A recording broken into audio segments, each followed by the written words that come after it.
అందరికీ good morning అండి. చాలా రోజుల తర్వాత మళ్ళీ వీడియో చేయడం అంటే వర్క్ రీత్యా చాలా బిజీగా ఉన్న తర్వాత వీడియో తగ్గించి ఎక్కువ షార్ట్స్ రీల్స్ మాత్రమే చేస్తున్నాను.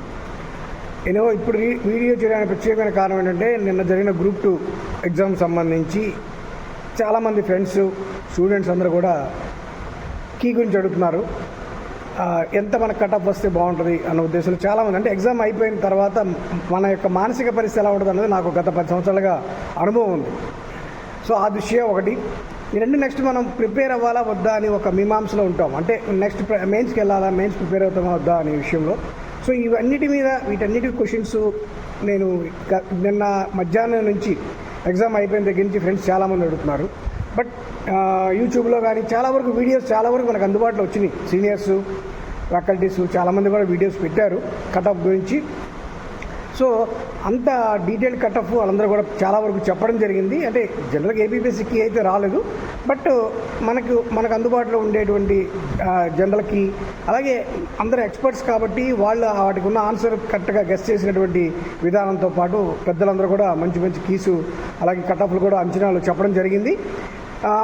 మళ్ళీ నేను ప్రత్యేకించి చెప్పడానికి ఎందుకు ప్రయత్నం చేస్తున్నాను అంటే ముఖ్యంగా ఒక మోటివేషన్ లెవెల్లో అంటే ఫ్రెండ్స్ కానివ్వండి, స్టూడెంట్స్ కానివ్వండి చాలామంది నన్ను ఈ విషయం మీద అడుగుతున్నప్పుడు వాళ్ళ నుండి నేను గ్రహించింది ఏంటంటే ఒక మోటివేషన్ కావాలి వాళ్ళకి. మళ్ళీ ప్రిపేర్ అవ్వాలా, మెయిన్స్కి రెడీ అవ్వాలా అనే విషయంలో చాలా కన్ఫ్యూజన్లో ఉన్నారు. ఎందుకంటే ఈ ప్రిపరేషన్ ఎంత దారుణంగా ఉంటుందో మనకు తెలుసు. ఎంత సిలబస్ చదువుతాము, ఎన్ని రాత్రులు గడుపుతాము, ఎన్ని గంటలు కష్టపడతాము. సో ఇవన్నీ చేసి ఎగ్జామ్ థియేటర్కి వెళ్ళిన తర్వాత రకరకాల అంశాలు మన మీద ప్రభావం చూపిస్తాయి. ముఖ్యంగా మైనస్ మార్కులు ఇప్పుడు కొత్తగా. దాంతోపాటు సబ్జెక్ట్ అనేది మనకి అంటే చాలామంది ప్రిపరేషన్ విషయంలోనే చూపించారు ఇంట్రెస్ట్, ఎగ్జామ్ థియేటర్ మీద చూపించరు. అంటే ఎగ్జామ్కి వెళ్ళినాక పేపర్ వచ్చినాకే కదా అనుకుంటాం, కానీ ఎగ్జామ్ థియేటర్లో మన యొక్క యాటిట్యూడ్ ఎలా ఉండాలి అనేది కూడా ప్రిపరేషన్లో ఒక భాగమని గ్రహించాలి ముఖ్యంగా. ఎందుకంటే ఎగ్జామ్ థియేటర్లోకి వెళ్ళినాక పేపరు ఏ రకంగా ఉంటుంది, ఈజీగా ఉంటుందో తెలియదు, కష్టంగా ఉంటుందో తెలియదు. ఆ కష్టంగా ఉండడంలో కూడా అనేక రకాలు ఉంటాయి. కంటెంట్ పరంగా కష్టంగా ఒక్కొక్కసారి ఉంటుంది, టైం టేకింగ్ విషయంలో కష్టంగా ఒక్కొక్కసారి ఉంటుంది, అలాగే కంటెంట్ టైం టేకింగ్ రెండు విషయాల్లో కూడా కష్టంగా ఒక్కోసారి ఉంటుంది, ఒకసారి చాలా ఈజీగా కూడా ఉంటుంది. మరి అన్ని రకాలుగా పేపర్ వచ్చినప్పుడు దాన్ని మనం ఎలా ఫేస్ చేయాలి అంటే కాంపిటీషన్ని. ఈజీగా పేపర్ వచ్చేసింది అనుకోండి, అందరికీ ఈజీయే కదా, కటప్ బాగా పెరిగిపోతుంది. మరి అప్పుడు మనం దాన్ని ఫేస్ చేయాలంటే మ్యాక్సిమం మార్క్స్ మనం చేయగలగాలి. కాబట్టి ఈజీగా ఉన్నా ఒక రకంగా కష్టమే. సో కష్టంగా వచ్చిందంటే అందరికీ కష్టమే. కానీ అందరికీ కష్టంగా ఉన్నప్పుడు మనం బాగా అర్థం చేసుకోవాల్సిన అంశం ఏంటంటే ఎగ్జామ్ థియేటర్లో ఉన్నప్పుడు ప్రత్యేకించి అది ఎగ్జామ్ థియేటర్ అప్రోచ్. అంటే కష్టంగా పేపర్ ఉంది, ఏ రకంగా కష్టంగా ఉంది, కంటెంట్ పరంగా కష్టంగా ఇచ్చాడా, లేకపోతే మ్యాచింగ్ క్వశ్చన్స్, సివిల్స్ టైప్లో క్వశ్చన్స్ ఇచ్చి ఎక్కువ టైం టేకింగ్ చేసేలా క్వశ్చన్స్ ఇచ్చాడా అనే విషయం మీద ముందుగా ఒక 10 minutes మన ఎగ్జామ్ పేపర్ని బాగా అవగాహన చేసుకోగలిగితే టోటల్ 150 మార్క్స్లో ఎంత కష్టంగా ఉంది అనే దాన్ని బట్టి ఎన్ని మార్క్స్ మనం వస్తే సరిపోతుంది అని మనం ఫిక్స్ అవ్వగలం. మా ఫ్రెండ్ ఒకరు ఇంచుమించుగా 58 నుంచి 60 మార్కులు బాగా చేశారు. 60 మార్కులు 100% చేశారు. కానీ 150 దగ్గర 60 మార్కులు అంటే ఎవరికైనా భయమే కదా. బాగా ప్రిపేర్ అయిన వాళ్ళు, తను బాగా ప్రిపేర్ అయ్యాడు ఒక సంవత్సరం నుంచి, ఇలా 2 సంవత్సరాలు ప్రిపేర్ అవుతూ ఉన్నారు. సో నాకంటే బాగా ప్రిపేర్ అయిన వాళ్ళు ఇంకా మంది ఉంటారు, వాళ్ళు ఇంకా పెట్టచ్చు కదా, ఇంకా వాళ్ళు ఎక్కువ చేసి ఉండొచ్చు కదా, ఇంత టఫ్గా పేపర్ ఉన్నప్పుడు కూడా 70-80 వరకు వెళ్ళొచ్చు కదా అని భయంతో 58 బాగా చేసిన తర్వాత మళ్ళీ ఇంచుమించుగా ఒక 30-40 90 వరకు వెళ్ళిపోయారు. సో తన మైనస్ మార్కులతో 42 పడిపోయారు నేను అనాలిసిస్ చూసుకుంటే. సో ఇటువంటి సందర్భాలు చాలా ఉన్నాయి. మరి అటువంటిప్పుడు మనం ఈరోజు ఈ పేపరు మనల్ని ఏ విధంగా ఇబ్బంది పెట్టింది, దీన్ని ఎటువంటి పరిస్థితులు మనకు ఉంటాయి అనే విషయాన్ని బేస్గా తీసుకుంటాను. కటప్ అనేది జనరల్గానే చాలామంది సీనియర్స్ అందరూ చెప్పారు, అది కూడా నేను చెప్తాను లాస్ట్లో. ముఖ్యంగా ఏంటంటే ఈ పేపర్ అనాలిసిస్, ఈ పేపర్ని మనం ఎలా ఫేస్ చేస్తుంటే బాగుండేది అనేది నేను ప్రత్యేకించి ఈ వీడియోలో చెప్పాలనుకుంటున్నాను. ముఖ్యంగా ఏంటంటే మనకి ఎప్పుడైనా సరే ఒక ఎగ్జామ్ ప్రిపేర్ అయినప్పుడు 4 అంశాలు ప్రధానంగా ఉంటాయి. ఒకటి, మంచి సిలబస్ని ఎంపిక చేసుకుంటాం, సిలబస్ మొత్తాన్ని చదువుతాం. మూడవది ఆ చదివిన తర్వాత సిలబస్ అయిపోయిందని కాకుండా అయిపోయిన సిలబస్ని మళ్ళీ రివిజన్స్ చేస్తూ ఉంటాం. ఎప్పుడైతే మనం రివిజన్స్ అన్ని చేస్తూ ఉన్నామో 1, 2, 3, 4 సార్లు సిలబస్ చదువుతున్నప్పుడు మనకి కొన్ని అభిప్రాయాలు వస్తుంటాయి, మనలో కంపారిటివ్ నేచర్ వస్తుంది, ప్రతి అంశాన్ని తులనాత్మకంగా అబ్జర్వ్ చేస్తూ ఉంటాం. సో ఆ విధంగా ప్రాక్టీస్ చేస్తాం. ప్రాక్టీస్ అంటే కేవలం రీజనింగ్కో మ్యాథ్స్కో వీటికే ఉండదండి. హిస్టరీ, ఎకనామిక్స్, పాలిటిక్స్ లాంటి సోషల్ స్టడీస్లో, సైన్స్ అండ్ టెక్నాలజీ లాంటి సైన్స్ స్టడీస్లో కూడా ఉంటాయి. సో ప్రాక్టీస్ అంటే ఏంటి? ఆ సబ్జెక్ట్ని మనం కంపారిటివ్ నేచర్లో మనకి మనంగా మన సొంతంగా నోట్స్ రాసుకునేంత వరకు ఆ స్థాయికి వెళ్ళే విధంగా ఆ సబ్జెక్ట్ని మనం ప్రాక్టీస్ చేస్తాం. ఆ ప్రాక్టీస్ చేసే స్థాయి వరకు ఎవరైతే వెళ్తారో నిన్నటి పేపర్ వాళ్ళకి అంత కష్టం అనిపించదు. పేపర్ కష్టమే, కానీ నిన్న పేపర్ చేయడానికి అంత భయపడాల్సిన అవసరం అయితే ఉండదు. ఎందుకంటే మ్యాచింగ్ పాయింట్స్, ఓవరాల్గా సబ్జెక్ట్ మొత్తం చదివి ఉండాలి, చదివిన సబ్జెక్టు మీద రివిజన్ చేసి ఉండాలి, పట్టు రావాలి, ఆ సబ్జెక్ట్ని మీరే సొంతంగా రాయగలిగేటువంటి కెపాసిటీకి మీరు ప్రాక్టీస్ చేసి ఉండాలి. అలా చేస్తున్నప్పుడు ఈ అన్నింటిని కూడా కలుపుకుంటూ వెళ్తే టైం టేకన్ ఉంది ఇక్కడ.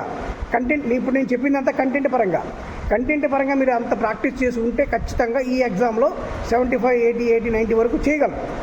బట్ ప్రాక్టీస్లో భాగంగా టైం టేకన్ ఉంది ఇక్కడ. ఖచ్చితంగా 150 క్వశ్చన్లు ఆ మ్యాచింగ్ టైప్లో మొత్తం చదివి ఎగ్జామ్ రాయడం అనేది చాలా వరకు అసాధ్యం. సో మనకి అనుకున్న కట్ ఆఫ్ కంటే ఒక 10-15 మార్కులు ముందుకు వెళ్ళడానికి, రీచ్ అవ్వడానికి మనకు ఎక్కడ పనికి వస్తుందంటే ఈ మొత్తం సబ్జెక్ట్ చదివండి ప్రాక్టీస్ మోడ్లో మనం ఖచ్చితంగా చేసి ఉంటే. సో ఈ మ్యాచింగ్ చేసే విషయంలో మ్యాక్సిమం క్వశ్చన్స్ మనం చేయడానికి అవకాశం ఏర్పడుతుంది. సో ఎలాగ మైనస్ మార్కులు ఉన్నాయి కాబట్టి మనం మ్యాక్సిమం వెళ్ళాం, మనం 50%, 70% డౌట్లు ఉన్న వాటి మీద వెళ్ళాం మనం. సో అలా ప్రాక్టీస్ చేసిన వాళ్ళందరికీ కూడా నిన్నటి పేపర్ ఎలా ఉంది అనే విషయంలో 3 పాయింట్లు చెప్తారు. ఒకటి, ఏ ఎగ్జామ్ పేపర్ అయినా కంటెంట్ పరంగా ఈజీగా ఉండే పేపర్స్ ఓకే. నెక్స్ట్ మనకి ఏంటంటే కష్టంగా ఉండే విషయంలో కంటెంట్ పరంగా కష్టంగా ఉండే ఎగ్జామ్స్ కానీ ఉంటాయి. అంటే సబ్జెక్ట్ మొత్తం చదివి ఫస్ట్ మనం అనుకుంటే మంచి సిలబస్ చేసుకొని రివిజన్ చేసుకున్న వాళ్ళందరికీ కూడా చాలా వరకు కంటెంట్ పరంగా కష్టంగా ఉన్న వాళ్ళు రీచ్ అయిపోతారు. లేదు, ఒక్కొక్కసారి టైం పరంగా కష్టంగా ఉంటుంది. మ్యాచింగ్ పాయింట్స్ ఇస్తారు, జంబ్లింగ్ సిస్టమ్ ఇస్తారు, ABCDలు 1, 2, 3 నుంచి మ్యాచ్ చేయమంటారు. నిన్న ఎగ్జామ్లో జరిగిన చాలా వరకు అదే ఇన్సిడెంట్. సో ఆ విధంగా సబ్జెక్ట్ మొత్తాన్ని చదివితే కానీ ఈ మొత్తాన్ని మ్యాచ్ చేయలేం. అలా మ్యాచ్ చేస్తే కానీ ఒక క్వశ్చన్ అవ్వదు, అది చాలా టైం తీసుకుంటుంది.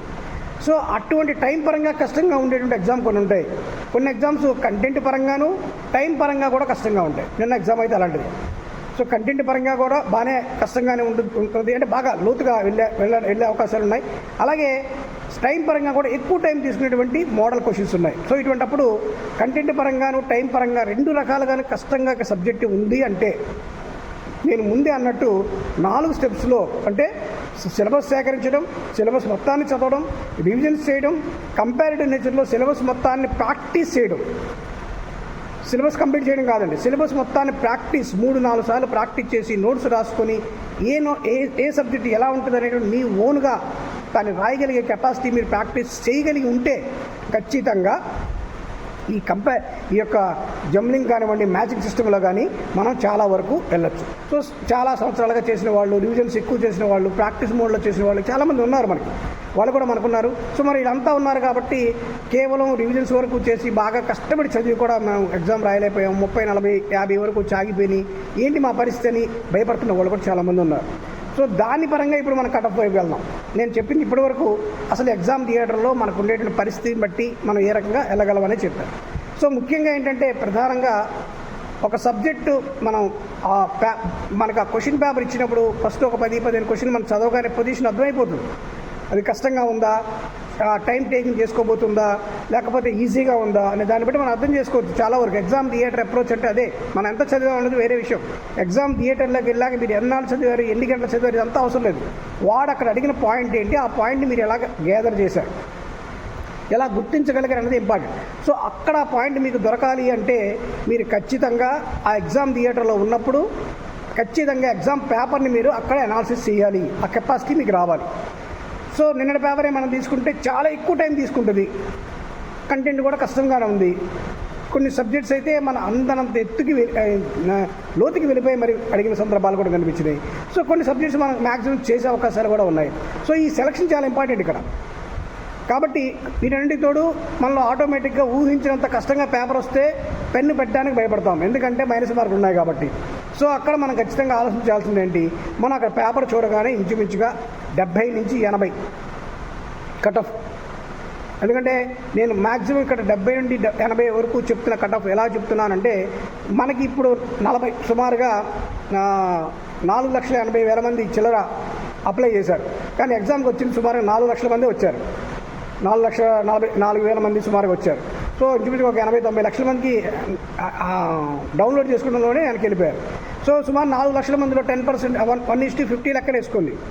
సో 1:50 లెక్కన మనకు వచ్చినప్పుడు సుమారుగా ఎంతమంది వస్తారో చూసుకుంటే ఆ వచ్చిన వాళ్ళలో ఒక 10%, అంటే 1:50 అంటే ఒక పోస్ట్ 50 లెక్కన మనం తీసుకుంటే ఇంచుమించుగా 40 నుంచి 45 వేల మంది అనుకుంటున్నారు. సో ఆ లెక్కన మనం తీసుకున్న మనకి కావాల్సినటువంటి అంశం తీసుకుంటే బాగా ఇప్పుడు నేను ఇప్పుడే అన్నాను, కంపారిటివ్ నేచర్లో తులనాత్మకంగా ప్రాక్టీస్ చేసి అంత సీరియస్ ఎక్స్పీరియన్స్గా సంవత్సరాలు సర్వీస్ అవుతున్న వాళ్ళు ఒక 10% ఈజీగా ఉంటారు. అంటే మనకి ఒక 40,000 మంది మనకి మెయిన్స్కి వెళ్తున్నారు అంటే వీళ్ళలో కనీసం ఒక 4,000 నుంచి 5,000 మంది ఖచ్చితంగా 70 నుంచి 80 వరకు కటఫ్లో ఉంటారు. ఖచ్చితంగా అది ఎంత టఫ్ పేపర్ అయినా ఆ కంపారిటివ్ నేచర్లో వెళ్ళే వాళ్ళు ఖచ్చితంగా మ్యాచింగ్ చేయగలరు. మేబీ 65-75 మధ్యలో ఖచ్చితంగా ఉండి తీరుతారు. 10% నుంచి 20% వరకు ఉంటారు అలా.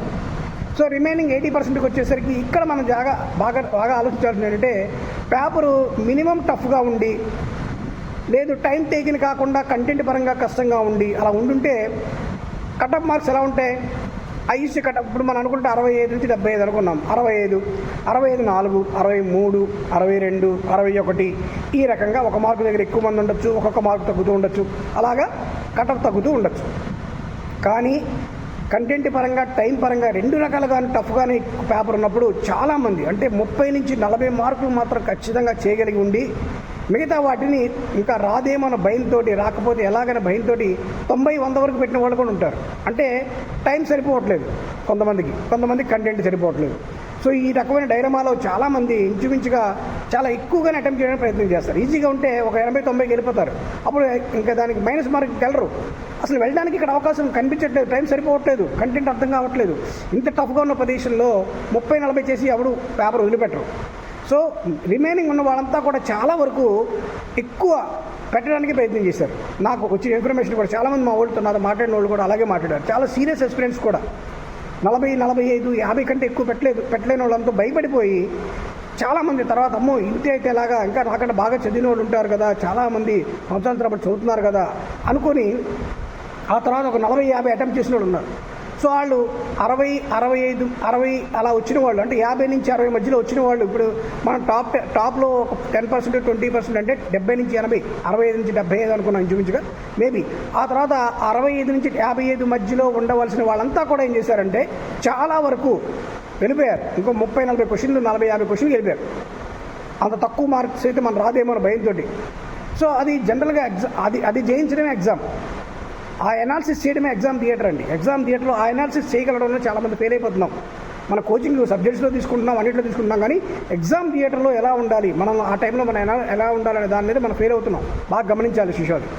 సో ఎప్పుడైతే మనం ఈ 50 నుంచి 60 మధ్యలో పెట్టిన వాళ్ళు ఉన్నారో వీళ్ళలో ఎక్కువ శాతం మంది, ఇదంతా బాగా సీరియస్ ఎక్స్పీరియన్స్ వీళ్ళు కూడా, వీళ్ళందరిలో చాలామంది ఏం చేశారంటే ఇంకా ఒక 40 నుంచి 50 వరకు పెట్టడానికి ప్రయత్నం చేశారు. వాళ్ళందరూ కూడా ఇంచుమించుగా 40 నుంచి 50 మధ్యలో పడిపోయారు. అంటే ఇంచుమించు 10 మార్కులు ఆటోమేటిక్గా డౌన్ఫాల్ అయిపోయినాయి. అంటే మనకు వచ్చేటువంటి 10%, 20% మంది 65 నుంచి 75 మధ్యలో ఉంటాం అనుకుంటున్నప్పుడు రిమైనింగ్ వాళ్ళు ఎక్కడ ఉండాలి? 65 నుంచి 55 మధ్యలో ఉండాలి.